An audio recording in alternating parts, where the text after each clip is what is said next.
breakfast, lunch, and dinner. For some people, like myself, it's lunch, snack, dinner, whatever it is.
everyone, welcome back to my channel, and thanks again for watching another camping video with me.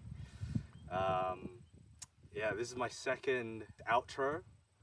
Let me know if you want me to talk more in my camping videos. This is all pretty much experimental. Who knows, maybe as the channel grows, I'll start evolving and start becoming comfortable speaking in front of the camera. But yeah, last night's camp was a good one. I found this cave maybe about a month ago when I went camping with a friend, and I thought this is a great place to shoot a camping video. It was definitely difficult, as you can see in the video, just hauling a lot of the gear up and down the hill or the mountain was pretty difficult, but hey, I mean, the fruits of your labor always shows, you know. So hope you enjoyed this camping video. This is obviously a different one. I don't have my motorbike, and I think the focus of my channel is more so to provide a relaxing sort of escape from whatever busy life you've got, you know, being out in nature. So let me know what you think of this video. If you like it, comment, let me know what you want to see next. I'll try to make one video each month and then see how that goes. But yeah, that concludes the video. Peace.